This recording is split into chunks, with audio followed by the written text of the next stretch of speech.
قل یا اہل الکتاب، اب یہ بھی آیت پھر دوبارہ پڑھیے گا بعد میں اپنے آپ کو مخاطب کرتے ہوئے، کہہ دیجئے اے نبی، یا اہل الکتاب، اے کتاب والو، لستم علی شیء، تمہاری کوئی حقیقت نہیں ہے، تمہارا کوئی مقام نہیں ہے، تمہاری کوئی جڑ بنیاد نہیں ہے، تم ہم سے ہم کلام ہونے کے مستحق نہیں ہو، تمہیں ہم سے دعا کرنے کا حق حاصل نہیں ہے، حتیٰ تقیموا التوراۃ والانجیل، جب تک کہ تم قائم نہ کرو تورات اور انجیل کو، وما انزل الیکم من ربکم، اور جو کچھ نازل کیا گیا ہے تمہاری طرف تمہارے رب کی طرف سے۔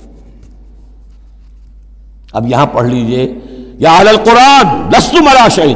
حتیٰ تقیموا القرآن وما انزل الیکم من ربکم،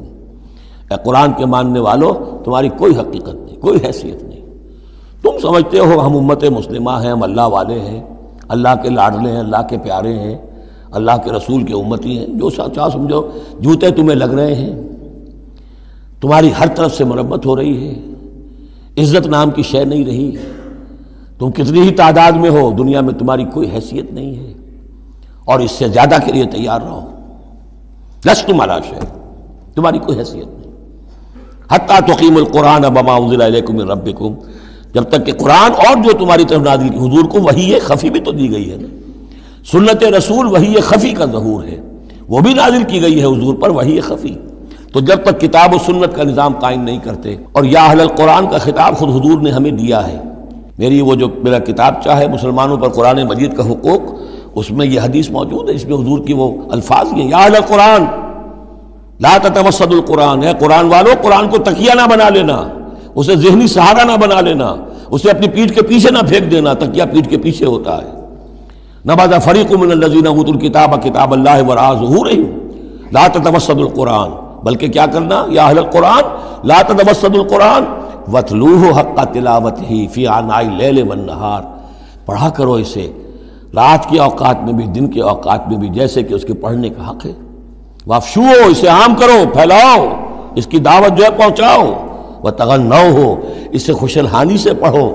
اور اس کو دولت کو سمجھو کہ یہ سب سے بڑی دولت ہے، تغنوہ، اسے سمجھو کہ اصل دولت یہ ہے، وتدبروا فیہ لعلکم تفلحون، اور تدبر کرو، غور و فکر کرو، اس کی گہرائیوں میں غوطہ زنی کرو تاکہ تم فلاح پاؤ۔ قل یا اہل الکتاب لستم علی شیء حتی تقیموا التوراۃ والانجیل وما انزل الیکم من ربکم ولا یزیدن کثیرا منہم ما انزل الیک من ربک طغیانا وکفرا، لیکن اے نبی یقیناً ان لوگوں کی تو بہت سی بڑی تعداد، اکثر لوگوں کو جو کچھ آپ کی طرف نازل کیا گیا آپ کے رب کی طرف سے، اس کی وجہ سے ان میں اضافہ ہوگا، ان کی سرکشی میں، ان کے کفر میں، ان کی طغیانی میں، ان کی آگ جو ہے بڑھتی چلی جائے گی، حسد کی آگ، اس میں وہ مزید جلتے چلے جائیں گے۔ فلا تأس علی القوم الکافرین، تو آپ ان کافروں کے بارے میں اب افسوس نہ کریں۔ نبی چونکہ نہایت رحیم اور شفیق ہوتا ہے تو ظاہر بات ہے کہ وہ لوگوں پر عذاب کو پسند تو نہیں کرتا، دشمن کو بھی معاف کرتا ہے، لہذا اسے صدمہ ہوتا ہے۔ پھر اپنی قوم ہو، جیسے کہ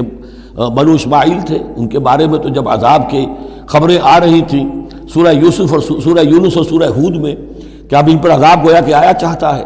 تو حضور کے بالوں میں ایک دم سفیدی آ گئی۔ حضرت ابو بکر نے پوچھا حضور کیا ہوا، آپ پر بڑھاپا طاری ہو گیا اچانک؟ فرمایا شیبتنی ہود و اخواتھا، مجھے سورہ ہود اور اس کی بہنوں نے بوڑھا کر دیا ہے، کیونکہ ان صورتوں کا انداز ایسا ہے کہ جیسے اب مہلت ختم ہوا چاہتی ہے اور عذاب کا دھارا جو ہے اب چھوٹنے والا ہے۔ فلا تأس علی القوم الکافرین، تو اب افسوس نہ کیجئے آپ ان کافروں کے بارے میں۔ ان الذین آمنوا والذین ہادوا والصابئون والنصارى،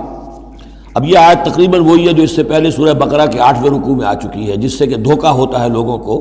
کہ شاید ایمان بالرسالت کی ضرورت نہیں ہے، حالانکہ اب ہم سورہ نساء میں بھی پڑھ آئے ہیں جو اللہ اس کے رسولوں کے مابین تفریق کرے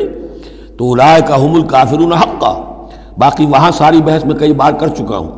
اسی بات کو یہاں ذہن میں رکھیے کہ ان تمام صورتوں کے اندر حضور پر ایمان لانے کی دعوت تو قدم قدم پر ہے، قدم قدم پر ہے، قدم قدم پر ہے،